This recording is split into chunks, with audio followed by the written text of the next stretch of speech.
Hello, everybody. Good morning. Good morning. Welcome to another Media Boss Live. I'm Dr. Barrett Matthews. I am happy to have you here today, as usual, and we're going to have a good one today as well.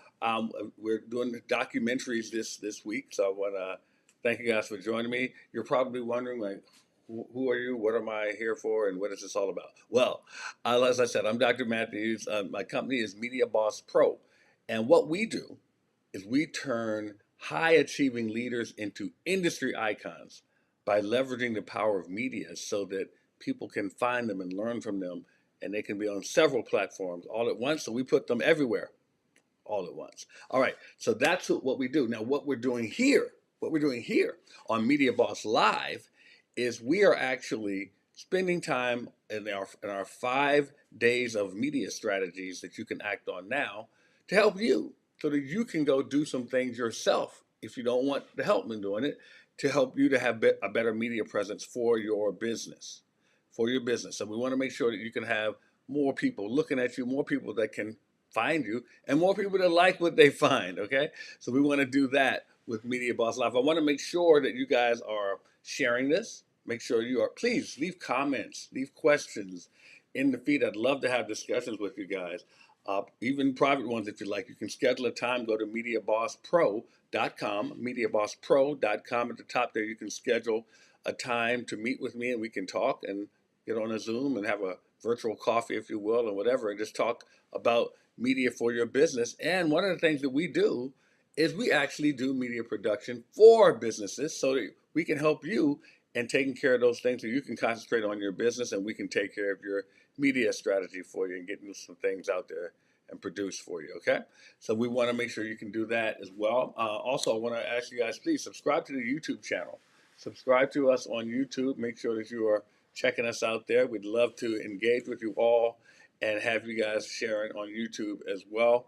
I want to let you guys know that coming up, we're going to have Media Boss Masterclass on the 23rd of September. It's going to be a 4 hour day, 4 hours. So we're going to be going full throttle for 4 hours.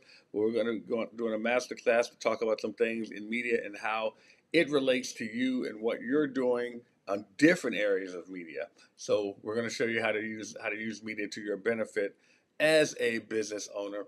And also, coming up, I got a special offer for you guys coming up probably towards the end of the week, maybe the middle of the week, that you all may like as well. So I want to get you guys on that tip as well to let you know that I got some things for you. I appreciate you guys supporting us.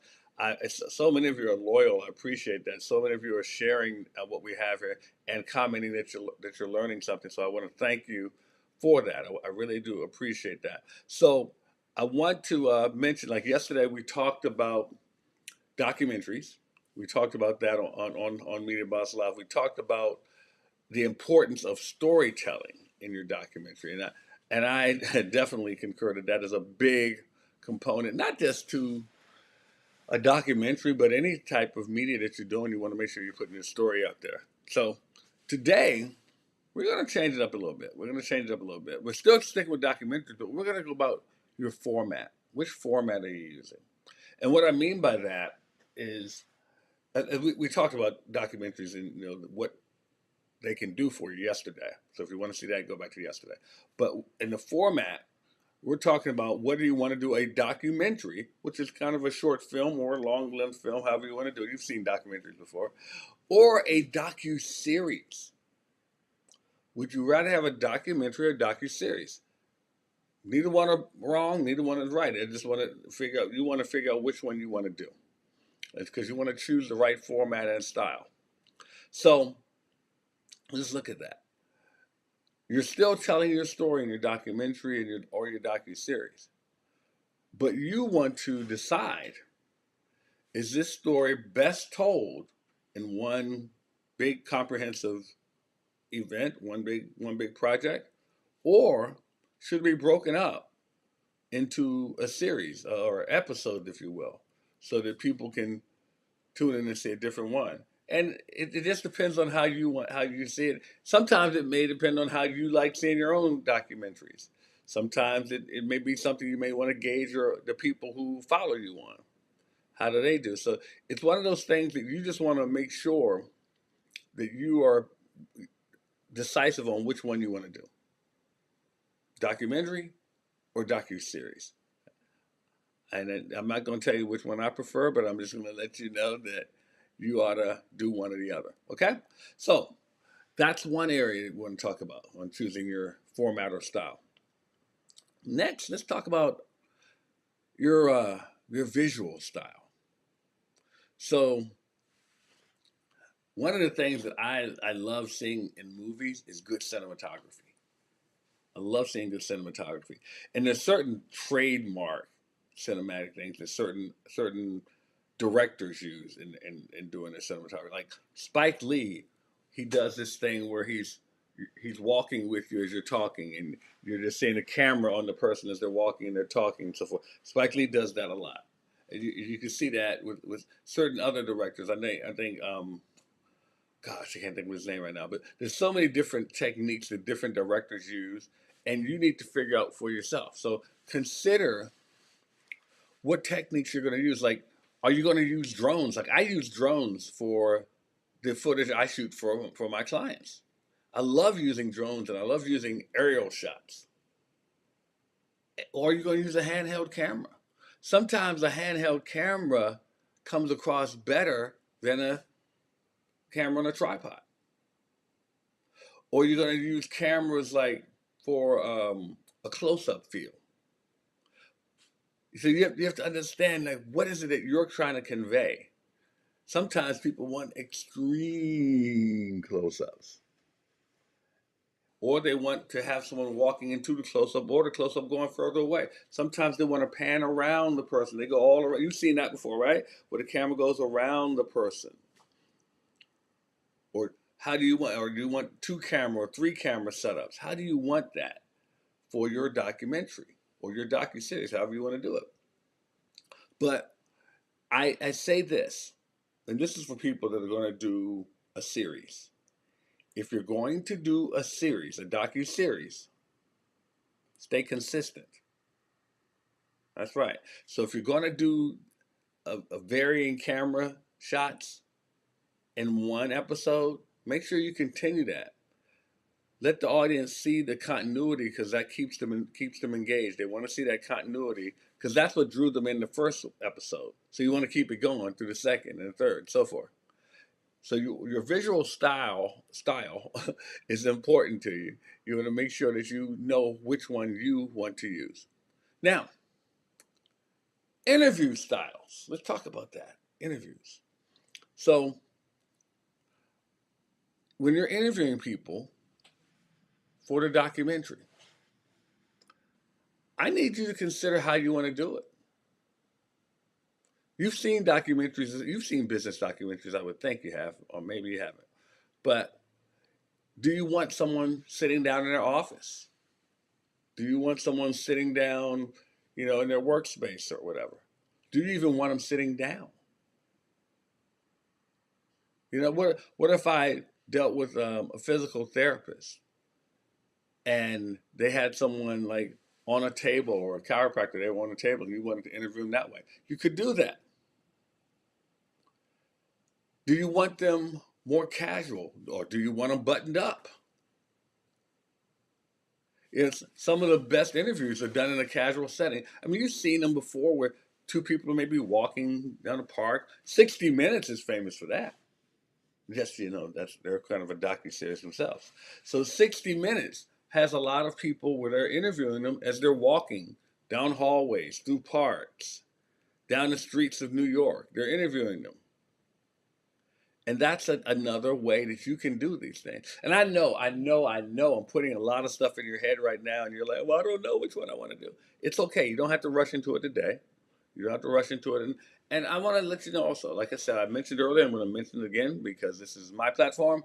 And I want to tell you, if you want help on that, if you're looking to do one and you need some help in doing it, let our team help you with that. MediaBossPro.com. MediaBossPro.com. Schedule a time and we can discuss that.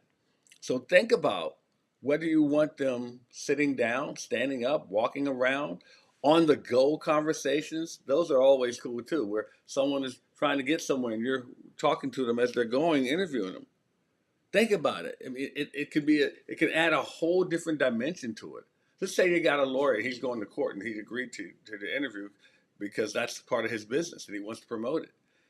And you're going with him just to get that interview done.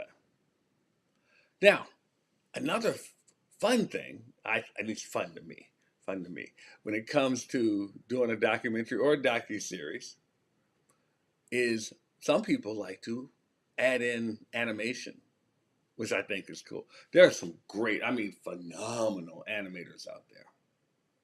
So you can add some animation, especially when you're dealing with, say, a difficult subject. And it can add some masking of a difficult subject so that you don't have to address it in such a right in your face way. Animation can do that. Also, what animation can do, if you have a subject that is not as sexy to people as other things are.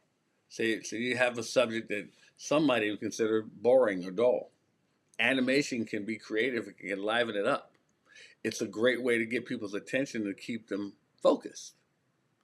It's a great way to keep and animation. It doesn't mean it has to be campy like some cartoons you see out there, but it can still be animated in a very professional way, to make it so that people want to not only watch but want to watch more, and they will be appreciative of the way and the style that you came about that because the animation just makes them think, "Wow, that's creative," and it keeps me engaged. I mean, think about it. We're adults. There's so many animated things right now that we see that we like because animation still appeals to people. So the last one I want to talk about, I guess we're not going to be here all day, about choosing the right format and style, is how you want to or whether you want to involve customers and employees in your documentary or your docuseries. So I think personally that customer testimonials go a long way in a documentary because as we talked about yesterday, how your documentary should be showing people why you exist, why you're doing what you're doing. A customer testimonial adds a different flair to it.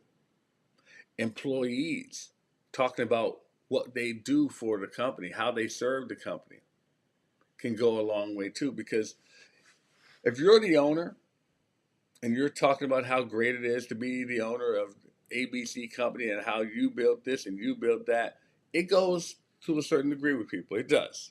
But then if you want to take it to another level, bring in those employees. If you want to take it to another level, bring in those customers and let them tell the public, everyone, the world, how great it is to work with you, how much you have helped them, why they should be working with you, how good it is to work in your company, how good it is to find your company, and how everyone else should be doing it as well. See, these are things right there that you don't get in a commercial all the time. These are things right there that you don't get by just putting a social media post all the time. These are things that the public really wants to see. That's why people read reviews. They want to see what everyone else thinks. So if you can incorporate that in your documentary or your docuseries, that's going to make a big difference to the people who really want to know who you are and really want to know what you're about. So, like I said, so today, like I said, we went over to choosing the right format and choosing the right style. We talked about documentaries versus docuseries. We talked about your visual style, how you want to do your directing, your interview styles, whether you want to include animation, and whether you want to include customers and employees in your documentary. So these are things that you can implement. These are things that you can do. But like I said, if you want help, if you want us to do it, contact us. www.mediabosspro.com. www.mediabosspro.com. Schedule a time with us. We would love, love, love to talk to you. Also, make sure that you're subscribing to our YouTube channel. Make sure you are sharing this video and commenting and leaving likes and letting us know how you feel about us, and we will thank you for that. We definitely do appreciate you for being there for us. So, as I go, as I wrap up, I want to remind you one more thing. We have a Media Boss Masterclass coming up. I will have the link for you this week. Also, I have another surprise coming for you guys who are interested in getting your media out there more. So, as I always say before we wrap up, you are someone special because you are God's vessel. Have a great day, everybody, and we'll see you next time on Media Boss Live.